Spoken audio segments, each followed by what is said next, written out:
So, as you know, this is the week in the month or the day in the month when we have like an open forum, and I'm going to lead off with a little talk about something that I made up about the pendulum that I call ignore the content, look at the process, or focus on the process.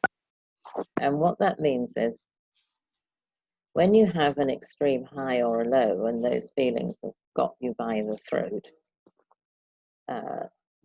one aspect of a compulsive high or a compulsive low is the content of your thoughts and feelings. The content, if you're having an argument with somebody, the content of what you're having the unpleasant high about says, you must think about me, you must shout about me to the other person, you must say this. All you can think about is the overwhelming feeling. And when it's a high and wants to go outwards, you just feel like you have to say it or you're going to die. Or, you know, I'm exaggerating, but, you know, just, it feels, it's compulsive. It's compulsive to express the feelings that have overtaken you, whether that's sobbing your heart out or yelling your heart out. In the low, the content, it is often less accompanied by physical sensations in the body, but it's still very compelling. You really must think about how negative everything is. You really must think about how you're such a failure and you're never going to achieve anything. You really must think about all the people who rejected you, or whatever your particular things are. And it's very hard in the compulsive low to get out of that spiral of thoughts. So when I say ignore the content, that first part of it, it's saying it's very compelling, but if you stay with the thoughts and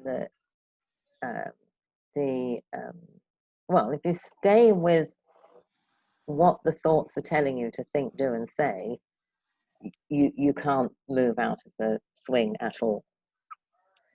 So ignore the content means just accept, just say, okay, in the compulsive high or the compulsive low, I am going to be besieged by these thoughts and ideas that seem incredibly compelling. And I have to do my best to say, this is part of being in a compulsive high or a compulsive low. I am going to ignore them. And this can apply for feeling overexcited, feeling in a happy way, in a joyful way. It might sound strange to say, oh, you're going to ignore those really joyful feelings. Remember, this is evaluating in terms of hurt and purpose. Is this compulsive high hurting you? Even if I felt joyful, I knew my compulsive high was hurting me. So I had to do this thing of ignoring content. So looking at I can't remember the verb I used here, but focusing or looking at the process means just concentrating on, I am in, fill in the gap, unpleasant high, unpleasant low. My only task is to move myself nearer to the middle of the pendulum. If I can hit the calm, that's great. But even if I can only come down a little bit or up a little bit, that's very valuable. So now I'm going to apply it to the high I got today. I think it's a high. A reason I'm doubtful is because I kind of it's such a shock that I dissociated. It was a real shock when the amount is different every year, of course, with a residual from the film. But to put the background in for people, over the last 20 years, its average is around $20,000, and it came in at half that. And I have some pressing expenses. So the reason I say I feel like I'm a bit dissociated is because people were saying things to me at the breakfast table, and I didn't really take it in what was being said to me. So it's not a conventional high, but it's where my shock took me. So in the context of in a few minutes I had to come host with Nicky the open forum, that ignoring the content bit goes, okay, well, in this case, I can actually use the content, right? I can work it into my teaching. I can make something purposeful out of it. I'm still feeling a little bit, a little bit sick, a little bit not 100% here, but I'm also noticing that I'm able to use the experience to, it's a little bit more of a stretch to use this experience because it's not a conventional unpleasant high for me. It's not, like this.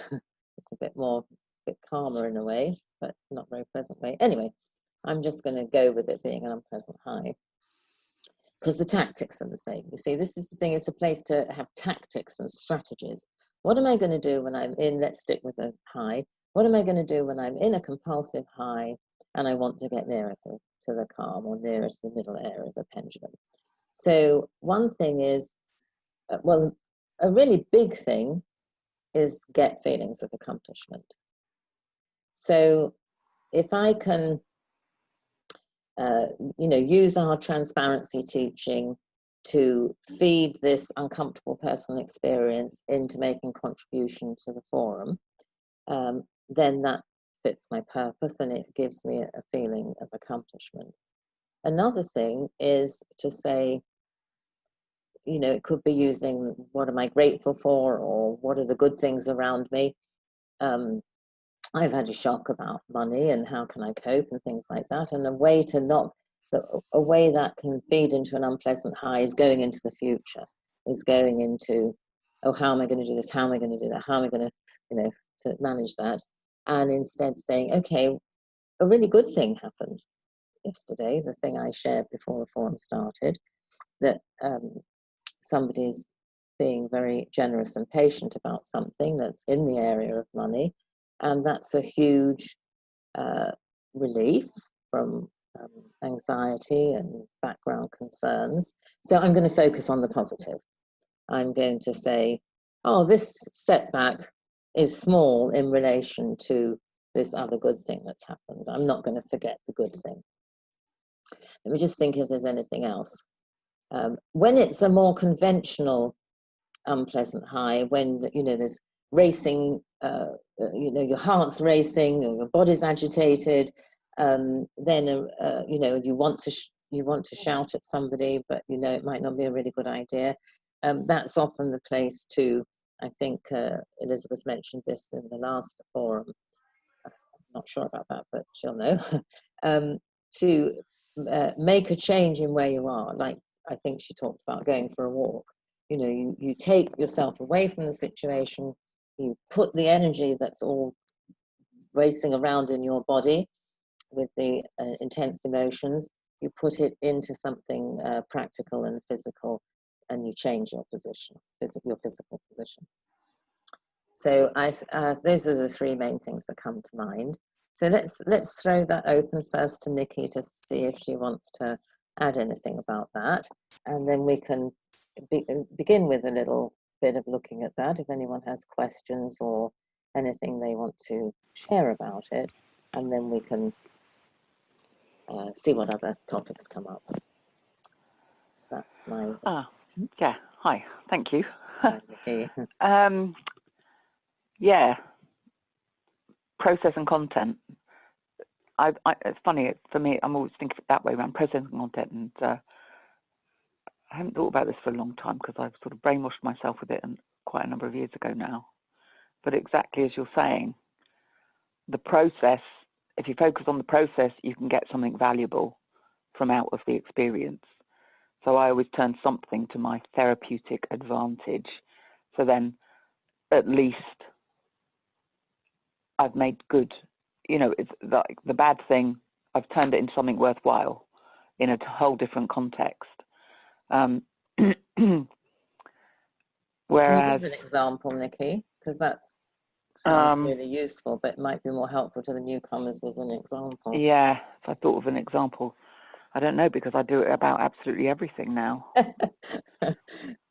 Oh, I know. Well, here's the big one. When what I call the psychopathic tenant came in 2014, when I realised halfway through the first week she was a con man and probably a psychopath, and by a week later, psychopath, with small p, I guess, as in just her had a big kick out of tormenting, trying to torture you. She wasn't really in it for ripping you off for money. That was just the means by which she got her kick of torturing the person responsible for putting the roof over her head.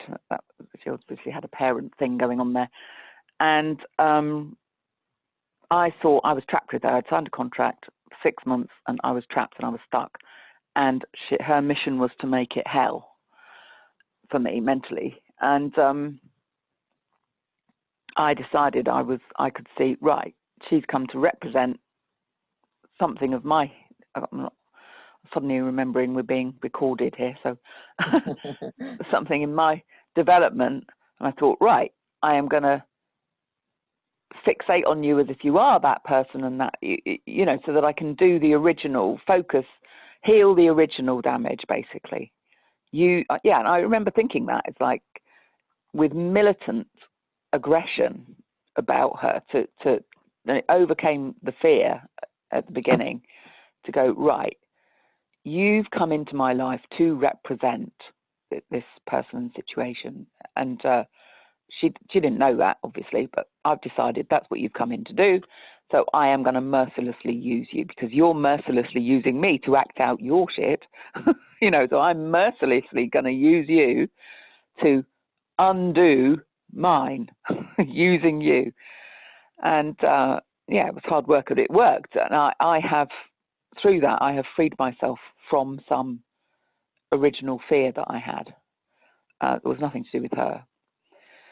And, you know, she did rip me off for £5,000. But at the end of it, after arrest, I think because I didn't have the fear anymore, I mean, another aspect of what she went about doing, the content of it for me was, I'm sure she did it to also prevent landlords from coming after her, because she would just go and do it to another one every 6 months, clearly. She skipped out of there high as a kite, happy as can be, because she just entrapped somebody else. She loved, that's her way of life, notwithstanding she's got a professional career as well. This is just her hobby on the side. Oh gosh. Yeah. So, And, Nicky, just to let you know, Victoria's just joined us. Oh, So hi. if I may just tell Victoria, you probably know you've come to an open meeting, Victoria, an open forum. And I just led with a little bit of description of dealing with the pendulum extremes, compulsive highs and lows, by ignoring the content of what your feelings are trying to tell you, whether that's, you know, a negative low or overexcitement, and looking at the process of how to get calmer. And Nick is just explaining her use of process and content, which she hasn't yet related to the pendulum, but she's related to ignoring what's going on in the present, looking at how the process can be useful to you. Would you say that was fair, Nicky? It's like we're probably talking about slightly different use of the same term, right? About process and content. Process and content, yeah. I wasn't, because truthfully, I'd forgotten about the pendulum, because me being an opposite type of person to Mary, the pendulum's not a big issue for me. So mostly I don't, you know, that sort of looks after itself in the main. But I guess there was a bit of pendulum involved. I mean, it was terror that I was feeling. So, but anyway, the point is the process, me focusing on the process of what was happening and my determination to use it to heal my therapeutic damage meant that I wasn't solely caught up in the content of the facts of what this crazy making girl was doing to my mind. In fact, then the pendulum does become relevant, because what I identified she did was, I called it split and swing. What was it? What did I call it? Punch and swing, or split and swing, something like that. She did split and swing. Swing your pendulum.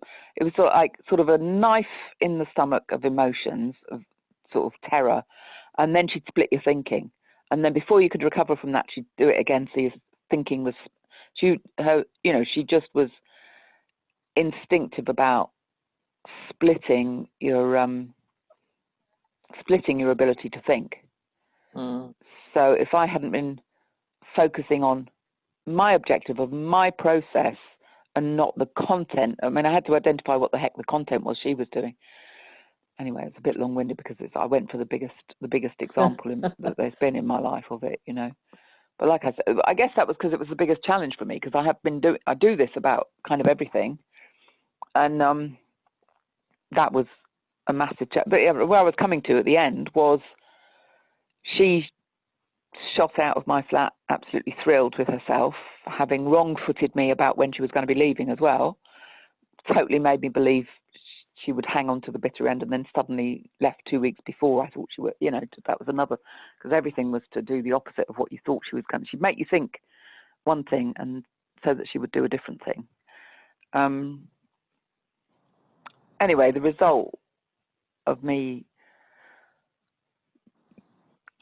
doing my own process fixatedly meant after quite a few months, maybe a year's rest, I slowly started doing the papers to get her to court, and I got her to court and sent her crazy in court, put it all back in her head in front of the judge, and then slowly got the money, every penny back off her.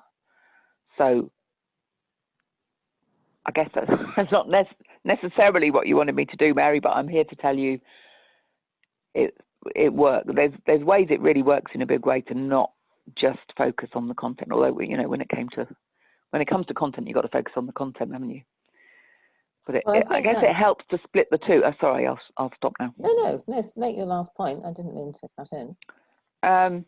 Guess it helps. Well, I just had that new little last thought about it's about splitting the two, process and content, and then you can kind of step back and forwards between the two. Yeah. So let me. Cease has joined us as well, so I'll just do a little tiny summary. So I opened Cease with talking about something I did to help my pendulum swings, which was ignoring the content of compulsive swings, you know, the thoughts that are nagging at you, or the things that you want to say. And in my case, I was looking at the process of getting closer to the middle of the pendulum by concentrating just on how can I get calmer? And Nicky has a different relationship to those two words. I kind of feel like this is leading us somewhere interesting. But Nicky, when something difficult happens to Nicky, she ignores the content that's threatening to overwhelm and uses the process of therapeutic, turns the thing around. Tell me if this is a good summary, Nicky. Turns the thing around to what memory links are going on here? How can I use this unpleasant incident in the present to heal my own memory links? Is that fair summary, Nicky? Yeah, that's good, and that gives me gives me hope about the future. Makes me come out feeling on top, like I've achieved something. Even if I hadn't managed to go after and get the money back, I was okay at the end of that, because it's not fair to say I ignored the content. I had to pay a lot of attention to the content, but I guess the content, her aim was to make my pendulum swing and make me go crazy so that I couldn't go after her. I think that's what she just does every time. And, you know, my mission of healing my stuff meant that, therefore, I didn't go crazy. You could use her for your own ends, just as she was trying to use you. But then the end result of that meant that I was not sent crazy and terrified, so I was therefore even able to win on the content as well. Yeah. So wow, thank you. So that's kind of putting a lot out there around those two words. So especially the two of you that heard it all the way through, Elizabeth and Cynthia, have you got any clarifying questions, or does that seem clear to you, what we've been talking about? It seems clear to me. It seems clear to me, and Okay. actually it applies to a very recent example that just happened over the last few days. I talked a little. May I talk about it? Of course, of course. Okay. Well, last Sunday, it was actually right before the forum. For the most part, my spouse and I have been getting along great during the, I mean, it's pretty amazing how well we've gotten along considering everything's going on. But we had a pretty big fight before the last one. And I think one of the problems I have, and it was kind of over some, Sonny, please. It was kind of over something, it was how it was about clutter, and one of the things that I think is hard for me to ignore the content when I'm there is because there's a part of me, it's kind of like a two-part of me. There's a part of me that, yeah, will just let everything go forever and ever and ever, and there's a part of me that, wants to do things. And I think the part of me that wants to do things is afraid that if I don't keep the topic on, it will just slide away. And once I'm calm, it will never get addressed. But I went ahead and we had them. I mean, it wasn't anything like we used to have, but we did have a minor fight, and we finally, and I said, no, I'm just going to calm down, deal with the pendulum. I know, and I think I've had enough experience that I know nothing's ever going to get accomplished by fighting. So Cynthia, just adjust your microphone, because you've done that thing of going quiet. Oh, sorry. Is this better now? I can't quite tell. Just keep going and try. But I realized, this is not going to happen. Nothing's going to change by having a fight anyways. And so I did, and then I had to get to the forum anyways. But actually what happened was, I think was really good for me to feel more comfortable letting go of the content, because after the forum was over, we had a good talk, and finally I just decided, it occurred to me, just say calm, I was like, well, you know what? I can't do anything about her work area, but there's some junk we can get rid of, and I can then focus on my work area.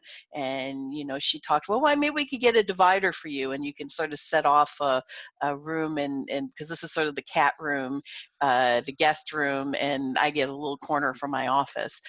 So I arrange it so that actually I can feel like I have my own little space. And plus it would be a better background for when I'm meeting with clients and on Zoom and doing videos. And also it was funny though, because and we worked that out, and she's like, oh, that's fine. You can do whatever you want in your room, and we'll just leave. And that gave me enough energy, that gave me enough calm.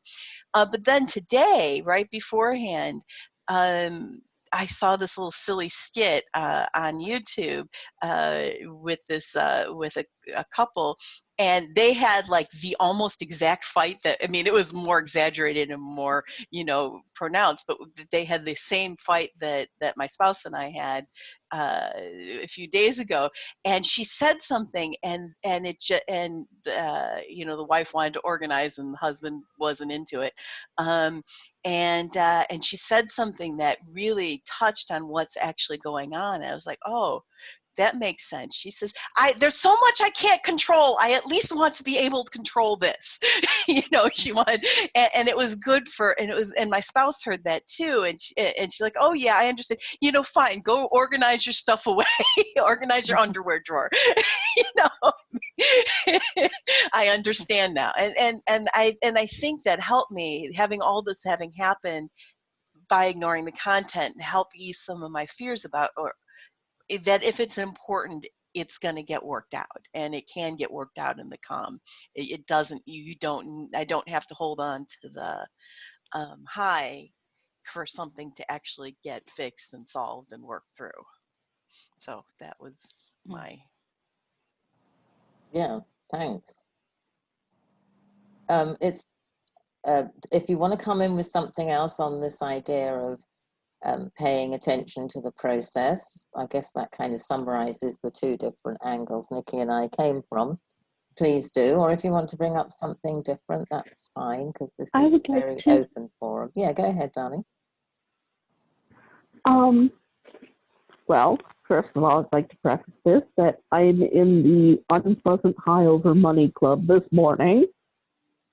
Sorry, you're in a what? unpleasant high over money club. Okay. Right. And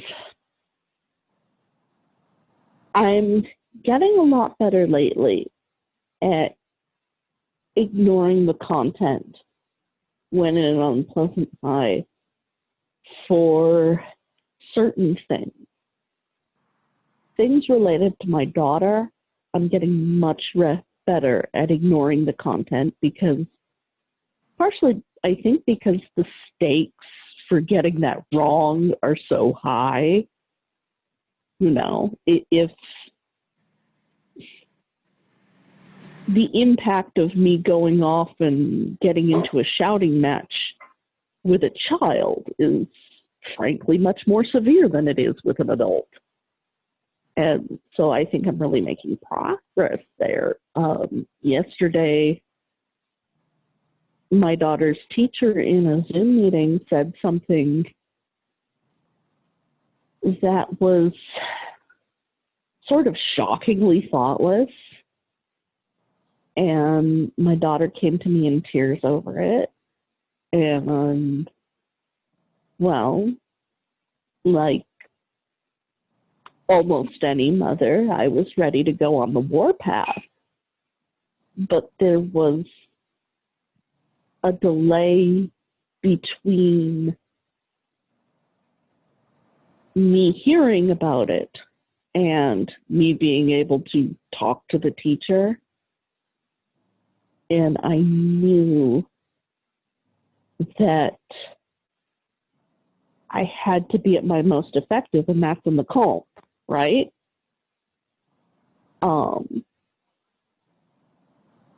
And so, you know, I put it aside on purpose, and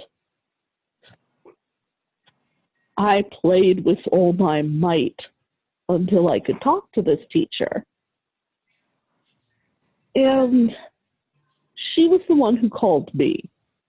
And the first thing out of her mouth was an abject apology because she'd known it was dumb the moment she said it.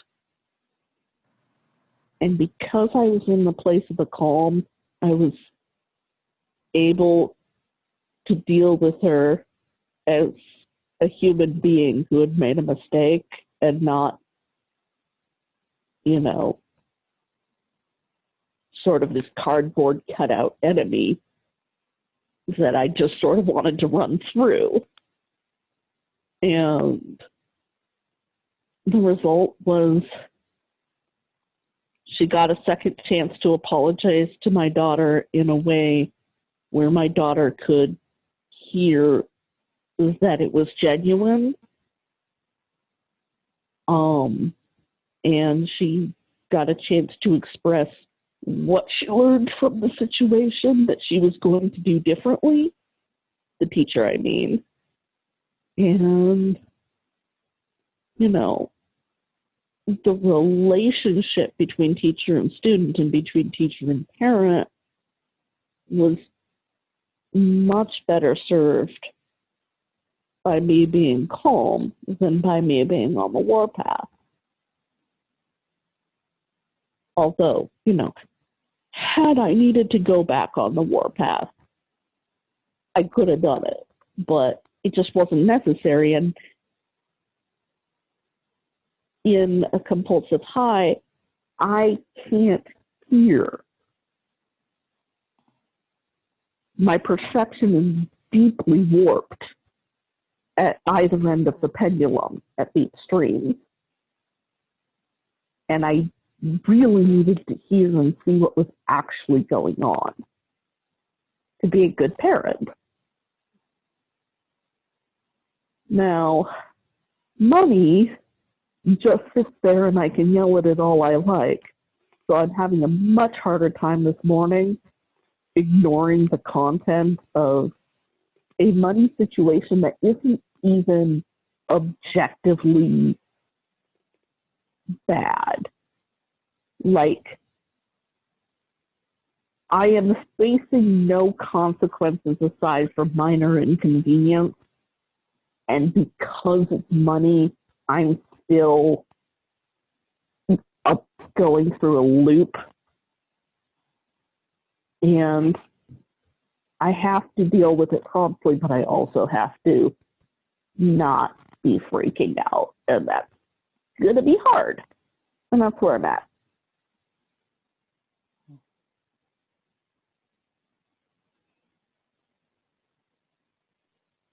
I'm just struck by the examples Elizabeth and Cynthia gave us being about communication. And it's a very useful application of the pendulum to assess how our pendulum interacts with our ability to communicate effectively. Because we can think, from the pendulum high at least, we can think, I'm really getting across what I mean, right? And it's all on, the focus is very on ourselves and our emotions. And so it's that, you know, it's quite hard. That's why I made this phrase up, ignore the content in relation to the pendulum, because you really want to get those feelings out from a compulsive high. And it does take a lot of self-discipline and restraint to think, as Elizabeth demonstrated in her example. I am actually going to be able to listen and to hear more, you know, to let in what the other person's saying if I'm not in this overwhelming compulsive high. And, you know, that is a really good example of the way the tools work once you've really ingested them or digested them, is that you can bring that to mind while you're in the frenzy, let me say, and say, I can remember that if I don't speak from this extreme high, I am going to communicate more effectively. And I think it's a little surprising how much a familiarity with the tool, like the pendulum, when it's the pendulum that's relevant, can actually give us room to not give in to the feelings. Still surprises me a bit, but I do think that's a way the Pellin tools work. It's that exact aspect of the theory, isn't it, of when in the high, our vision narrows. So you see a tiny little bit of the picture really precision clearly in a way that you haven't before, because all of the rest of the picture is just out of existence. You just see that bit, and so suddenly you think, finally I see it. I see clearly the thing I hadn't been seeing. And you think that's the whole picture because you're high. And if you can just, I mean, sometimes in a fight with somebody, you know, that's useful because that's how truths come out, isn't it? And couples who can use that to, you know, just take the clarity, as long as it doesn't come out with the nastiness that caused devastating hurt, and then it continues on with the hurtfulness. But that clarity can come, and then later you come down and you have the low, and then you go, oh no, I've done it again. You know, the picture's much more broad than that, but you've still got the insight of the clarity, you know, of the clear bit that you hadn't seen before. You just build it into the whole picture then. So it's not that highs aren't useful. It's just got to be aware that that's what it is. Thank you.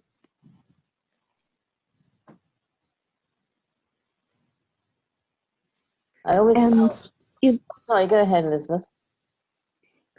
I just wanted to add a little addendum, which is, I think you are right, Nikki, about the highs being useful, because I know myself well enough that I have to be a little bit high to get over my money shame and actually act on money logistics. Because I can, and this is, you know, I don't want to go too far into the content, but I can be incredibly avoidant with money matters. And that little shot of adrenaline actually gets me moving when there's something to be done. I did wonder whether I know you said you don't want to go too far in the content, but do you want to air the process a bit more? Do you want to say a bit more what happens to you and see if there's any feedback, if you're open to having feedback about how to deal with a situation where I think I heard you say, it's not like a really threatening situation, but you need to take some action, and you just said that can be hard when it's a money issue. So, I mean, do you want to explore it a bit more from the process point of view? Well, I may need a little help doing this because I'm not quite sure which of it is content, which of it is process, but I'll give it a go.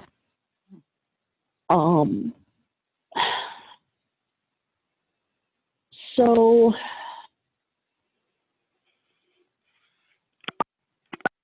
dealing with the bank always feels a bit awful to me. Spending money is not an experience I enjoy. Looking at my bank balance is not an experience I enjoy. And, part of that is because it's awfully small numbers, and that's no fun. And, it all just looks kind of grim. I have no regular income, so budgeting decisions are very difficult. And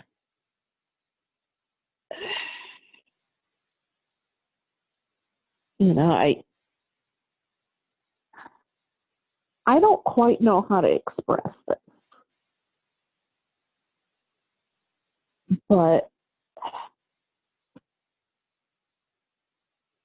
I have the tools to look at my bank balance every day if I want, and I won't unless it's something very pressing. Like I have to know if the money's there and there's some question about whether it is or not. And it almost makes me feel like a fake material life force person because, I do this organizational stuff in other areas of my life and I'm great at it. And, I like things that can be counted and sorted. But these days, I kind of hate money, like as a concept. And I don't know what's up with that, and it's confusing. I'm sorry I'm not clearer. No, you are being clear, darling. And what you're conveying in what you're saying is that money is, looking at your bank and that kind of thing is a rejected effort. And part of the rejected effort is the numbers being small. I mean, I just had this fantasy, like suppose there was, let's make it relatively modest in the big picture. If every number you had a 50,000 in front of it, it wouldn't feel so bad looking at the bank. Right? So it's nothing to do with being fake material life force person. It's all part of the material life force. The material life force would feel okay dealing with bank things, and it'd just be an ordinary organizational thing if you went there and the balance was always healthy. But it hurts the material life force person much more. Like I'm in this precarious financial situation and I had this financial shock. Is it going to last more than, I'm better already, I know I've got more money coming in later with the inheritance. It's not really a big deal. It was just an unpleasant surprise. that's not how somebody with a big material life force, like much bigger than me, would react. And I know one of the ways I learned about the material life force was watching my husband. And he, you know, he'd had this successful career. He was used to large amounts of money.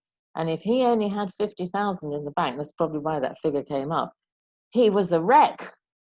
And I'm going, but that's so much money to me, right? But it wasn't so much money to him. He'd get in a real emotional, falling to pieces state if he didn't have a very large sum of money left somewhere in our holdings. So anyway, I don't know if that helps a bit, but there's no fakiness about it. It's all material life force. That actually helps a lot, because that's one of the things I go in circles about, is what if I'm not good at the things I'm good at? And being told that I am who I think I am helps. Yeah, you definitely are. Yeah, you mean yes, Cynthia, come in.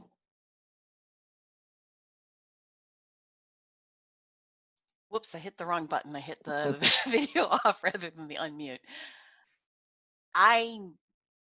I've been where you are. I mean, and not very long ago, you know, when my law office was failing financially, and it was, you know, it was, you know, there's a song, an old song about you load 16 tons, what you get another day older and deeper in debt. That's what was happening. I went to work and my debt got worse, even though I was working really hard, and there's lots of things. And it is, and I have material life force too. It is the most awful thing. I ignored the money. I passed it off to my spouse, which was actually probably not a good idea, because now I realize she has much less material life force than I do.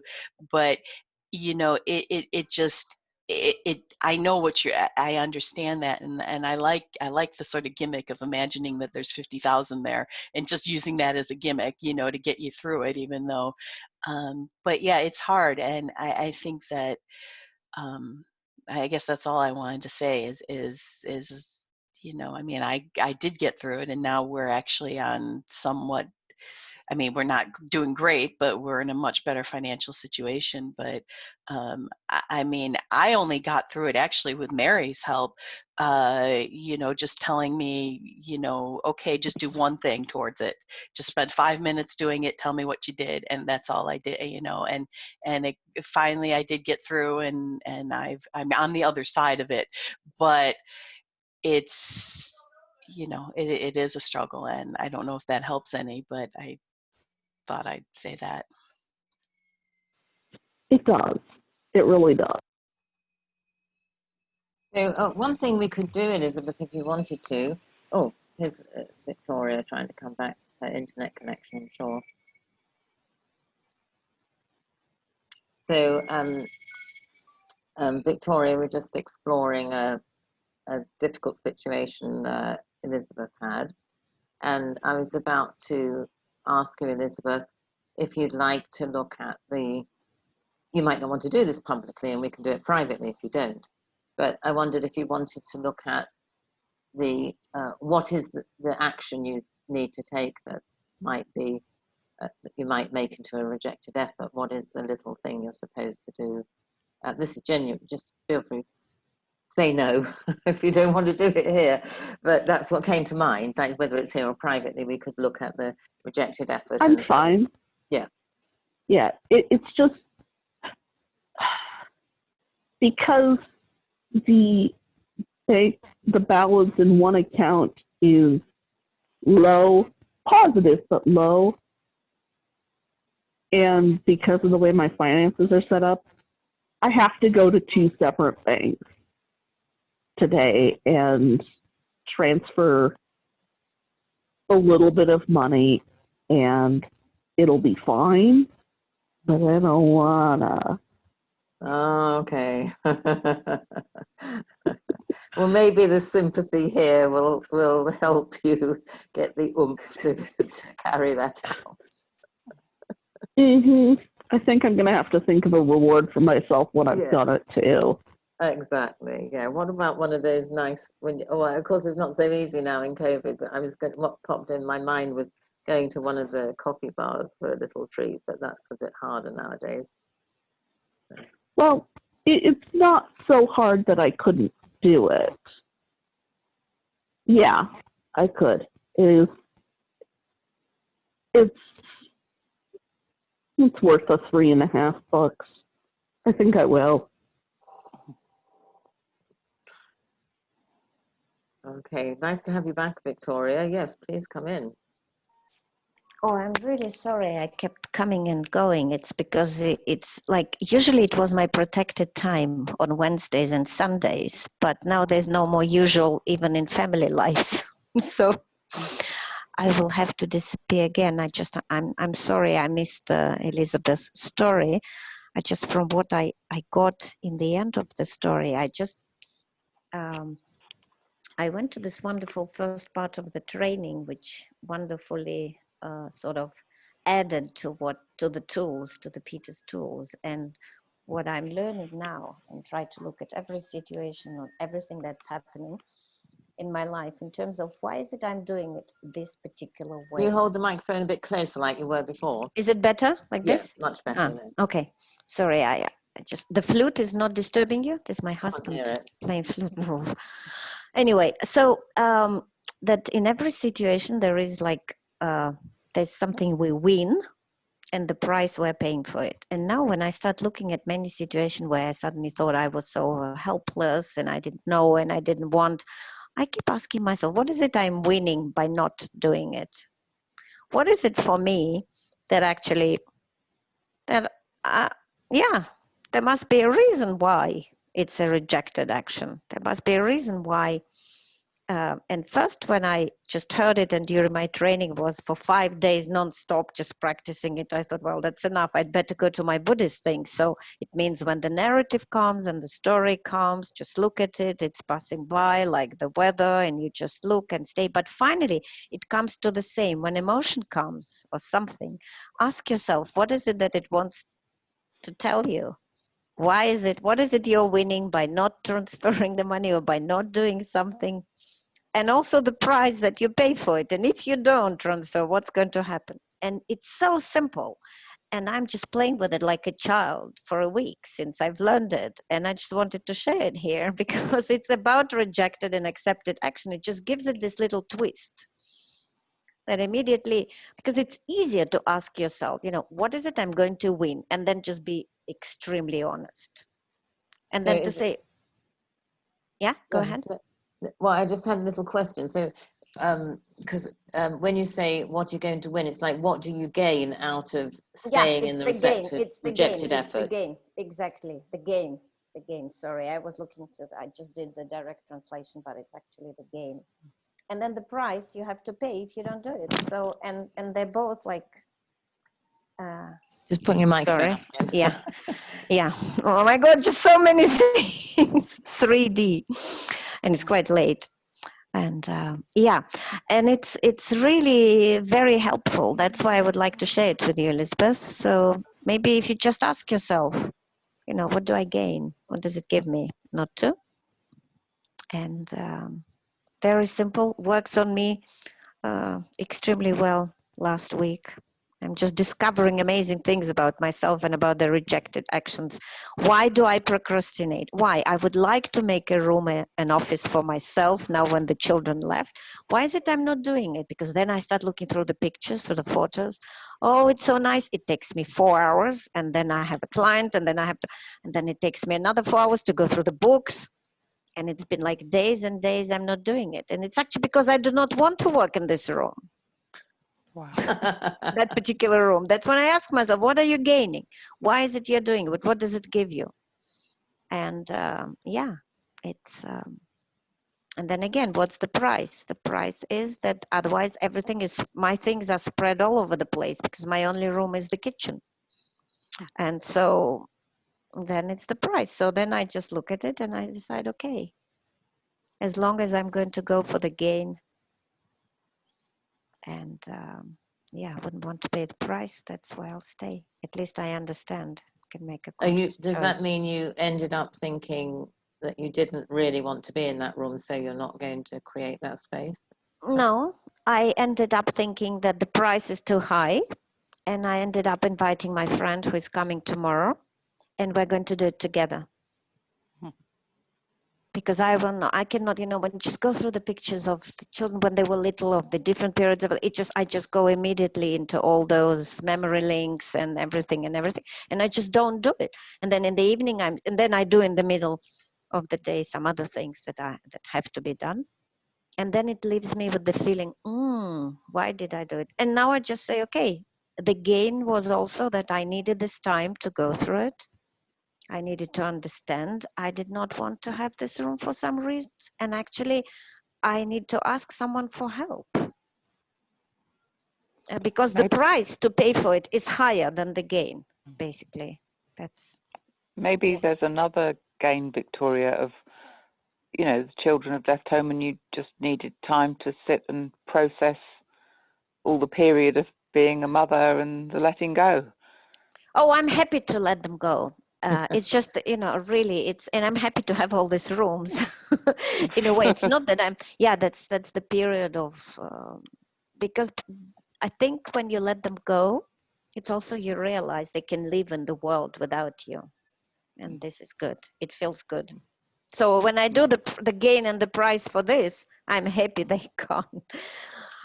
But that's probably part of unconscious things as well. But it's different pictures, not just the children. It's just me liking to go through the books, to suddenly, wow, it's Brodsky, why don't I read this poetry? Yes, it's so nice sitting on the floor, and I just cannot do it. And yeah, but the price is too high. The longer I don't do it, the longer it takes me from A to B, and I know where my B is. It's difficult enough to define it, but now once it's defined, I just think this rejected action, I come through all different possible sides to look at it. And yeah, and so I decided for me, the best thing is to have someone, to have like a witness who'll be helping me not to indulge in, you know, going through something. And I remember when I was talking to Nicky about how I'd been working so long on the writing things about my husband, and I just couldn't get the things written. And, you know, I collected 9 contributors in the end, sort of 7, and 1 was 2 people. And they'd all written their stuff except 1. And there was this 1 contributor to the book about my husband and me who hadn't written our stuff. And I'd been working on the project for nearly 5 years. And Nicky said a really simple thing. She said, it could be because you're mourning, grieving. And that did seem to really, I'm saying this partly about myself, but also partly that, you know, we do Gestalt after all. You know, we do chair work. Like you're in what it seems like from the outside is you're in the chair that says, great, they've gone, I've got lots of room and all my freedom. And it's very natural to have a little bit that's experiencing the transition. I'm not even saying that you're sad about it, just it's a huge transition, just as going from being married to being single, in my case, was a huge transition. And when I stuck with, you know, I kept saying to the people helping me get it published, you know, we're doing it through their press in a team, and I kept saying, you know, I have these thoughts going on in the background for a long time, and in the end, I'm going to sit down. I'm going to be able to do it all really quickly. And I had 2 chapters and a small thing I wanted to write, and I ended up writing other things that we made up at that point. And I was quite nervous because this had been going on for 4.5 years. Am I going to be able to sit down and write quickly this stuff? And I think in the end, I wrote something like, adding to what little bit I already had, something like 15,000 words in 10 days or something like that. And I did do it the way I thought, but Nicky's just 1 sentence kind of gave me gave me an explanation and a permission about how stuck I'd been feeling, and just kind of made sense of why I couldn't get this stuff out of me. And when it did come out, it was even better than I was hoping it would be. So I don't know how directly relevant that is, but just like huge life transitions, they're going to affect us, aren't they, in some I'm way? sorry, that's my mom. I have to answer. Of course. Thanks for I just coming. I just have to go for 1 minute. I'll call right back in. Oh yes, see you in a moment. Yep. So Cease, did you want to come in with anything today?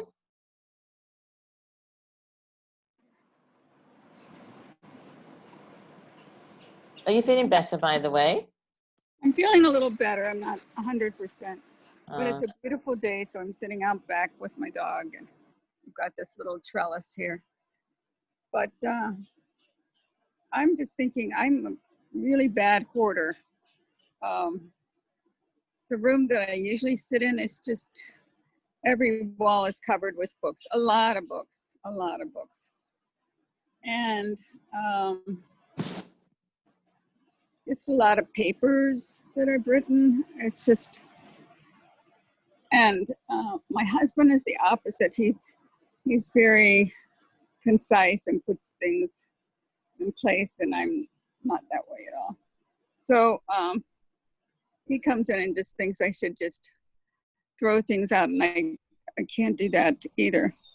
So I know my life would be better if I had it more organized. And I just, excuse me,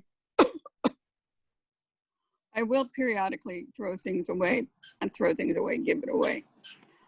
But I just haven't found a way to get past that. I'd like to, but I guess apparently not that much. Yeah. So I know it would be better. When I look at it, it just seems overwhelming and too much. And so, and I have a room for my office, and I have a big little, it's not really a desk, it's like a table. I can work off that, but I'm starting to having trouble finding stuff there too. So that's my problem. I don't really have a solution at all. I don't know where to go with that. I don't have an exact plan. Yeah, well, it's definitely an example of a rejected effort, isn't it? Do you want to summarize for Nikki? Because I think she kind of missed that. Oh, well, I was talking about all the stuff I have in my office, like wall-to-wall books, and then I have boxes of books and papers and a whole bunch of, I have 35,000 emails on my computer. That's probably terrible. But I'm not sure what I'm going to need. Sometimes I'll have, I'll have a case that maybe I saw that person 5 years ago and I want to go back and find it. That would be an example in my mind what I think why I should keep these stuff. But I know there's a lot of stuff I don't need. So I have a problem but no solution at this point. And so any advice would be helpful. I know people have said do so much a day, and I'll do that for a few days and then it's gone.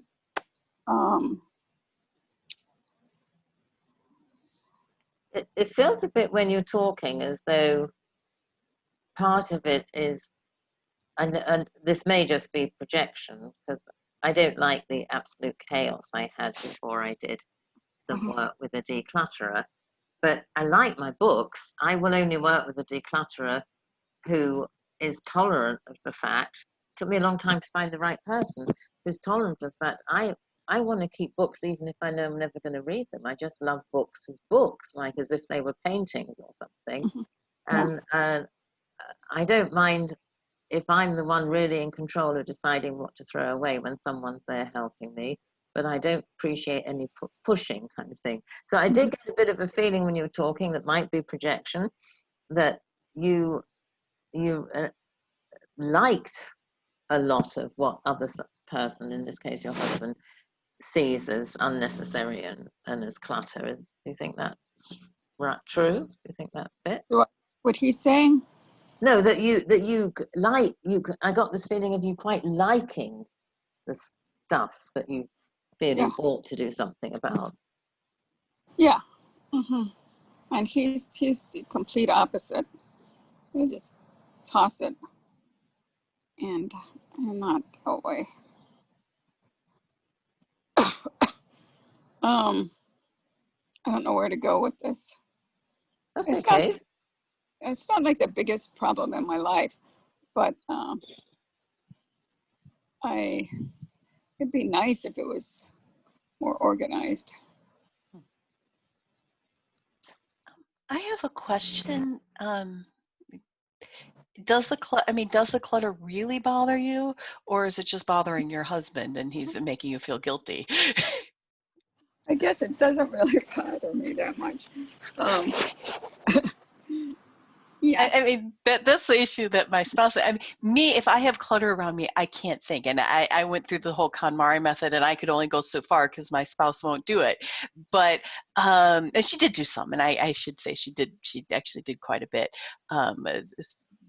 But it doesn't bother her, and that's how we had to come to suit. You know, she can have a whole big stack. I mean, she uses the dining room table for her work, and she's got stacks and clutters and stuff. It drives me absolutely crazy. I couldn't think. I'd be coming in there, I would leave my desk and walk and go somewhere else because it would drive me crazy. That doesn't bother her. She knows where everything is, and we just have to learn to work together. So I mean, if it doesn't bother you, you know, you just need to work out something with your spouse. I mean, I don't think. I mean, I've left stuff on the dining room table and he gets really upset. Like stacks of papers. Get that off of there. So I don't know. I don't know where to go with this. Well, yes, can I sorry, make go a ahead, comment? Elizabeth. Me? Oh, you, Nicky, No. sorry. Yeah. You, Nicky. Okay. It's just, you sound so really, really troubled by it. And yet,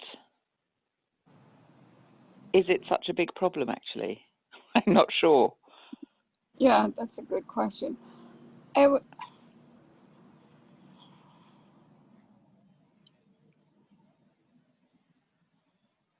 don't know. I guess I need to look at that. How big of a problem is it for me? It's really contained mostly in one room. So, yeah, I don't know the answer. That's a good one to look at. Because you sound so burdened, and yet there was something in what you were saying earlier that I thought doesn't sound. It's like you maybe, I don't know, I'm speculating. Like emotionally, you feel really burdened. It sounds like you feel really burdened, yet in your head kind of seems to know. So what? It's not that bad. It's not so terrible, really. I think it would be better if it was different. It would be better. Things would be better for me to find things. Yeah, that's true. Yeah. And then I find something else to do. So yeah. So I don't know, maybe, you know, if I had just certain time of day each day that I organized, that might be a good thing to do. You know, maybe that I have all these papers and different workshops I've done, and just anyway, I don't want to spend all our time on this because I don't. Maybe you don't actually want to throw any of it away, like the emails, like you said, there's things from 5 years ago you might want, and how do you know which things are? And maybe that's the same about old workshops. So maybe what maybe it's not about decluttering as in chucking out. Maybe it's just about having a stacking system, some kind of a thing you can buy for just putting everything in, so it all looks neat and tidy on the outside. So I have thought about that. I haven't done anything with that. Actually is a good idea. Yeah.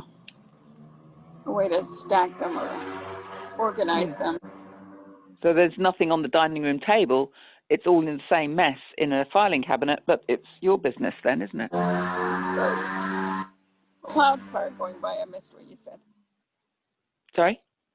A loud car went by and I couldn't hear what you said. Oh, like just you referred to one particular thing that bothers your husband, that there's piled stuff on the dining room table at some point. So, I mean, I'll talk about me and clutter in a minute. It's terrible. I don't live with anybody, so I only piss me off. But I just thought you could have it all in some kind of inside drawers or files, whatever it is, and it doesn't matter. That same pile is in there, and it's not annoying him, and he's not down on you, and it's your business what's in there. Can I just do a little share about me and clutter? Sure. Because I live alone, and it annoys me. I have clutter, and sometimes I have little, over the years, spates of I managed to get somewhere, and then I have a weird thing. I very quickly discover I like a clear surface, but within 15 minutes it's not clear anymore. I've put something on it, so that's a weird thing. But I live with it and rearrange it a bit some of the time, and then, like everybody else, it came to lockdown, and I was looking forward to it. It's like, right, now I'll be in and I'll declutter. And then I started going for these walks around the local area, because that's what I was allowed to do. So then I was around these suburban houses where I hadn't been before, and everybody else was decluttering. I think I've mentioned it before on here. So I started bringing home other people's discarded kind of shelving units, etc., small things.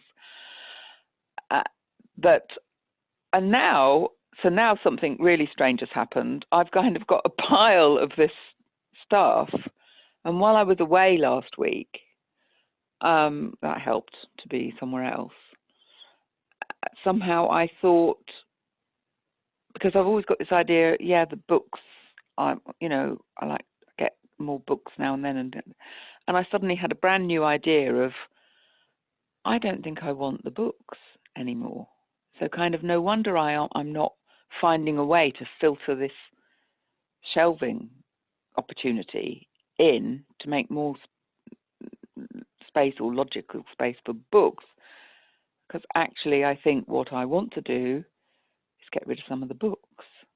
So weirdly, the pile of opportunity to house more books being an obstacle in the room is what's given me the inspiration that I would never have thought of.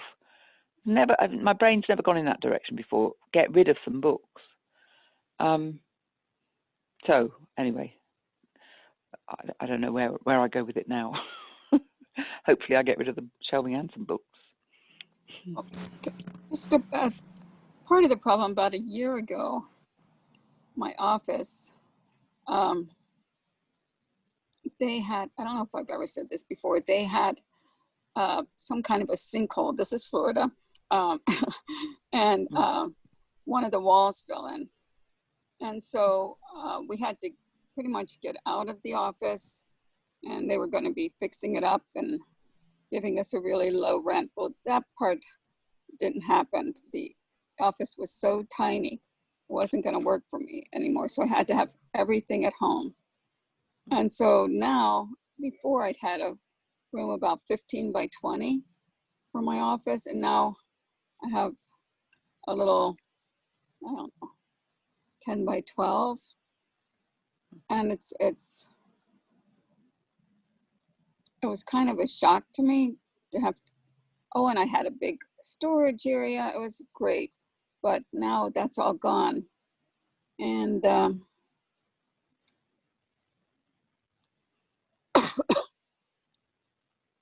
so maybe there's some kind of, I miss my old office because I had equipment. I have thousands of dollars worth of equipment, and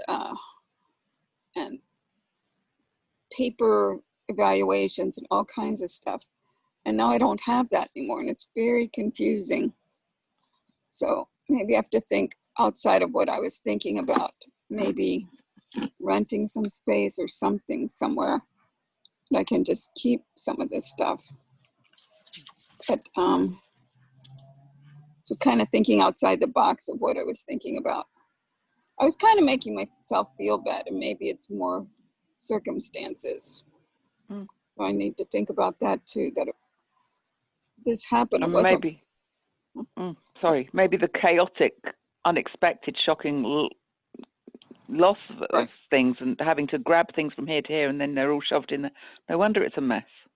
Yeah, that's true. And I thought, yeah, that's true. That may have been part of it. It was just a complete upheaval. So, yeah, that's kind of helpful. It wasn't all made by me. Act of God, they call that.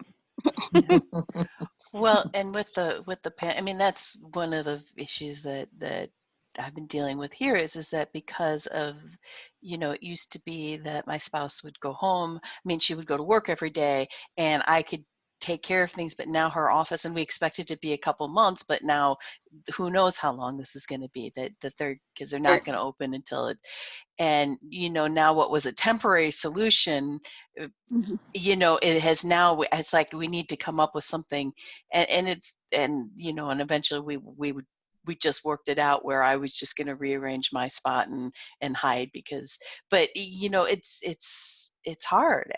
And here's another thing that's really hard, because I mean, I was gung-ho. Last year I did a big Marie Kondo, and I love her method. I mean, it's about, things that joy and gratitude rather than guilt. You keep what gives you joy, and but a couple of things that have stopped. One, I can't donate anything. I mean, I finally just made the decision, all these office supplies I was going to donate, I may just have to just toss, because nobody's taking donations now because of COVID, and and there's just it's hard, but yeah, that change. And I also was feeling, and this is related to the collect, because I was just getting like a week or so ago, I was like, I don't need anything new. I mean, I did need something. I got some new thing, but I wanted to buy something. And I'm like, why do I want to buy this? It's like, well, I just want something new. I don't need it. And my money situation is not horrid, but I shouldn't be getting things unnecessarily either. And then it finally occurred to me, and that's what eventually led to the big fight that I had with myself. It wasn't that I wanted something new. I actually wanted to get rid of the clutter. And I know that seems weird, that I had this effort, this desire to buy something new, when really, when I looked at, I just wanted something. And this might be some of it too. I mean, I think being in the house all the time, you just get sick of looking at everything in the house. You just want something different, and you want it's not even about the clutter. It was, but it's also about just the restlessness of this whole situation. I mean, and I've tried to feel gratitude, and I've been working on trying to be great. I mean, because I've got a lot to be grateful for, but this is a hard situation, I think. And I don't know if you're here when I was talking about seeing the one little skit with a husband and wife who were having the same fight that my spouse and I were having, and her needing to, there was a feeling like, well, this is something I can control, because there's just so much. And I think that is because material life force too, and that's not my spouse's. So I think that I don't know, now I'm going on, so I'll stop. Thank you, that's helpful. Well, I was thinking that, sorry, who was that trying to say something? Oh, go ahead, Elizabeth. That was Elizabeth. All right, somebody stop me if I'm way off base, but I'm listening to you talking about your relationship with the clutter seeds. And it's reminding me, interestingly enough, of my own relationship with my weight. And here's the thing.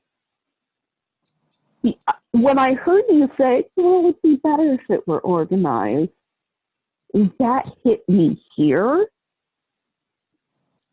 because that feeling that it's supposed to be a certain way, and you can see logically how it's supposed to be a certain way, but you don't, I, with my weight, I don't want to move that so far up the priority list to put in the work it would take to change what is an overwhelming situation. And, you know, frankly, I don't hate my body as much as I'm supposed to. I don't hate being shaped this way. And I've gotten a lot of messages that I should, that this is not how it's supposed to look. But my priorities are a bit different. I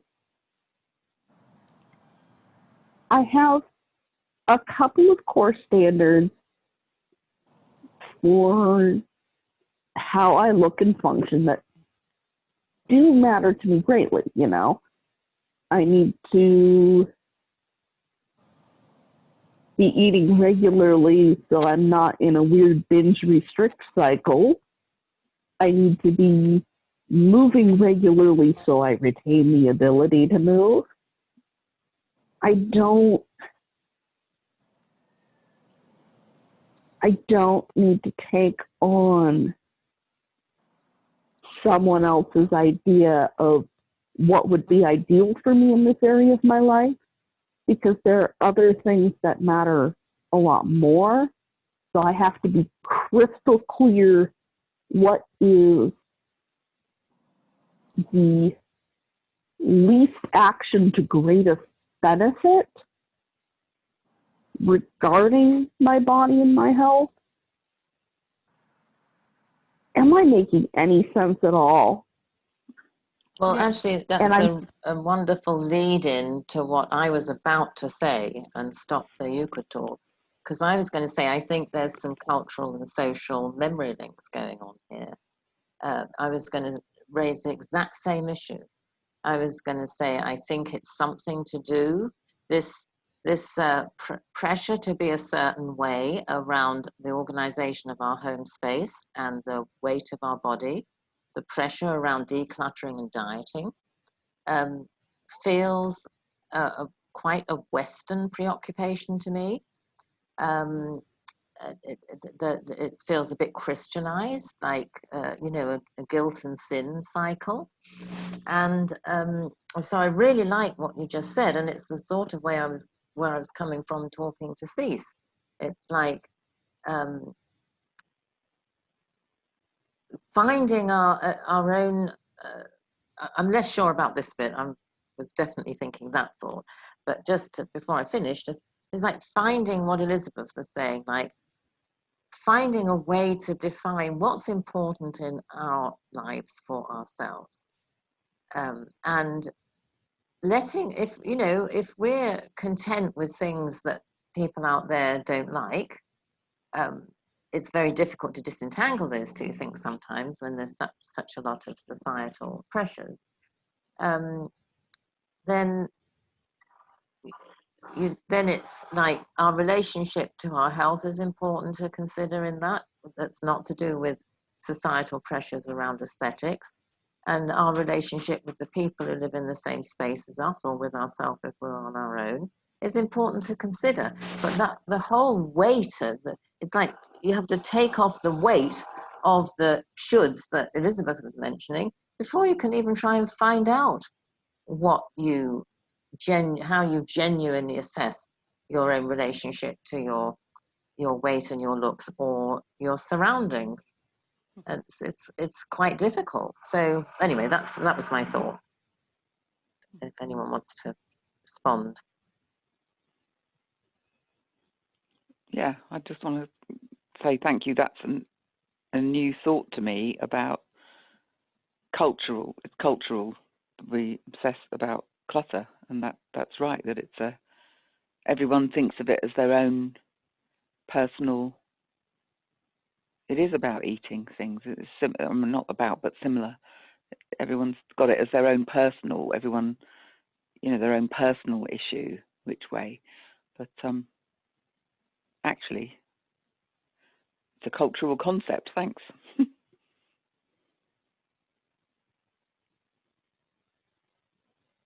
And I just really wanted to come in behind you, Elizabeth, what you were saying. I think that's really great, what you were saying about what's important to you, and you keep an eye on things that could adversely affect your body, like making sure you move and making sure you eat regularly.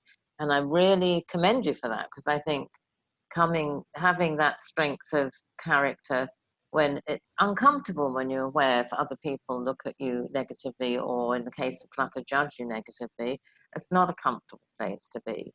So that shows a lot of strength of character to, to think it through and be aware of what you think and how you define the situation and what measures you're taking for yourself. And I think that's really commendable, and I'm very proud of you, if you don't mind my saying so. Thanks. And I think, in terms of clutter, I spent a lot of money that was left out of my inheritance. I spent quite a lot of money on getting decluttering done, and I sometimes wonder about that poor young lady who's probably not, her business probably collapsed in COVID. But we didn't quite finish, because we got to the place where it was left up to me to do the last bits, because she really couldn't sort through them, and then COVID happened.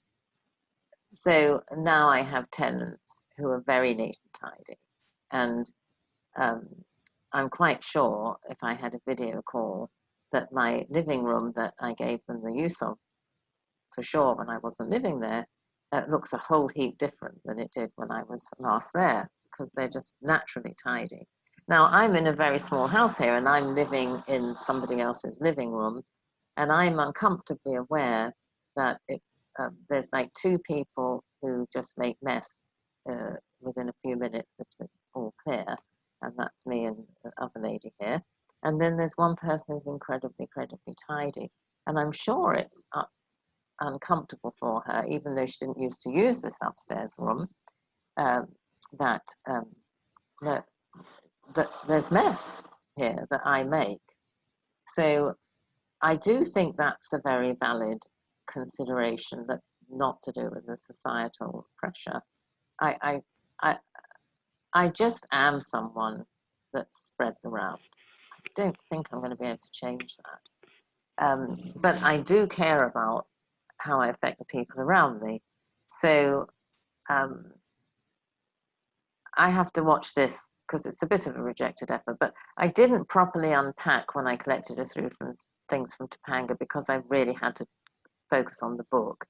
And now I still have things to do for the book, but I'm saying this publicly to hold myself accountable. I really should unpack and put it through a few things in a wardrobe space and make it less. I doubt if I'll be able to eradicate it, but the end of the sofa is my wardrobe, the end that I never let this computer see, because I don't have anywhere to put anything. But it is possible to make a little bit of space. It is possible to cut down the amount of clutter in this room that's not nice for the third person in the house. So it's still a rejected effort, no question. I've still got to use the tools quite thoroughly to force myself to make the appointment to do it, and to give myself a reward or whatever, and I won't be able to maintain it. So I do think the other part of this is looking at situations in terms of keeping things tidier than our natural want. Is like, it's evaluating in terms of hurt and purpose. How much am I hurting myself? How much am I hurting other people? I know that I'm probably hurting the third person in the house. And I can't remember what I was going to go on to say.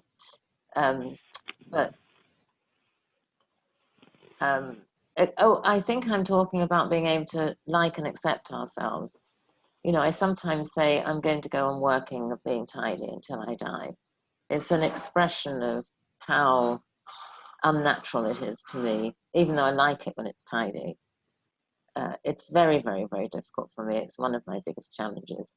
So, yes, I can say I'll go on working at being tidy until I die, but it's also, I also want to be able to say, well, you know, I like having my things around me, and I don't care that much if they're messy. So I want to evaluate in terms of if I'm hurting somebody else, but maybe that's just, you know, who I am. A part of me likes it tidy, and a part of me enjoys the mess. So I have to get on with it from there, from that point of acceptance, or something like that. I'm not quite sure where I'm going with this. So any last thoughts on that, and then we should do our going round. Cease. Yeah, that was helpful, thinking about it in terms of hurt. And I think I need to look at that more, about how is this hurting me by having all these boxes that I'm not really looking at. So how is that hurting me? It's making it more difficult to find things that I really need. So that's helpful. And it was also helpful, I can relate to the money problems, where I would have money in the bank, but I wouldn't pay stuff because, oh, it just seemed like such a drag. But it's really, I mean, it would seem like I would just ignore it. So so that's hurting me. That's a hurt too.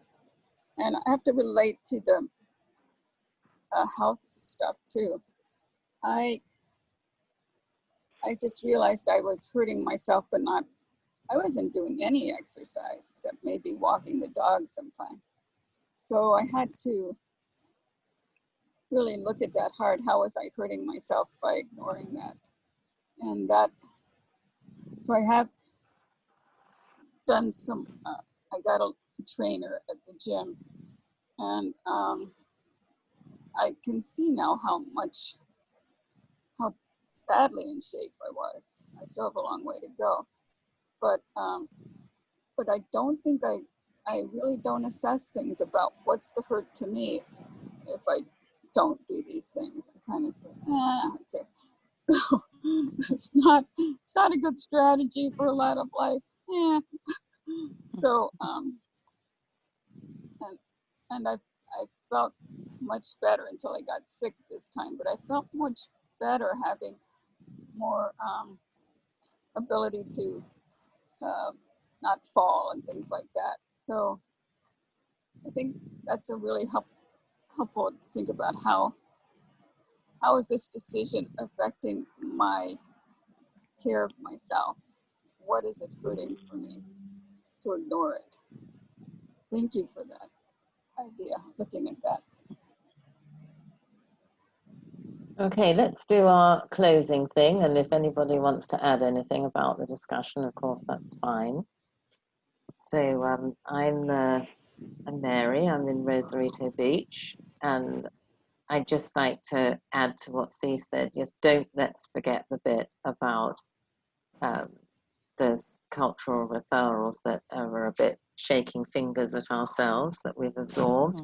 You know, let's remember that, you know, it's pretty good. Life's better when we accept where we are and feel, you know, good about ourselves, and can say, yeah, maybe I should look at those things, especially if I'm hurting myself or someone else, but coming from a place of liking ourselves. I don't know what that it would be in the Pellin tools, but I'm just talking about the kind of common sense thing, and that can get, in a culture that has a lot of guilt in it,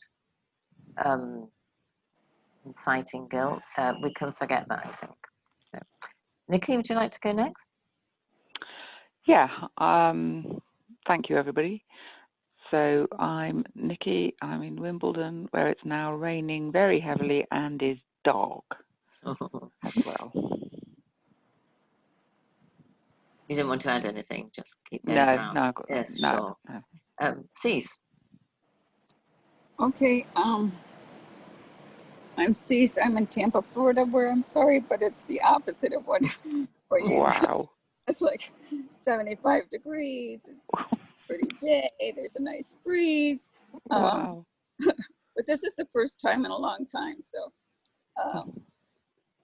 So I guess I really like that idea of thinking about what's the effect on me by not doing these things, and not basing it on what other people think, what I should be doing, but just getting more clear about what I should be doing, and thinking in that way. So thank you. Thank you. Cynthia? I'm Cynthia. I'm in Kankakee, Illinois, and this was very helpful. And what Elizabeth said about the way, that's a whole nother thing that but like the thing that, there's other things I need to deal with first. So, but anyways, thank you so much for today. And Elizabeth. Hi, I'm Elizabeth from Eugene, Oregon. Thanks for everybody for, the contribution, etc. Yeah. So thanks very much, everyone. And Cynthia, just stay on a moment. There's just a technical thing I wanted to share with you. Okay. So thank you, and look forward to seeing you in a couple of Wednesdays, and hopefully next Sunday. I think that should be an interesting talk about the stages of working contribution training and life. I'm just relevant to people who aren't working with people as well, I think. Okay, bye everyone. Thank you. Bye-bye. Thanks.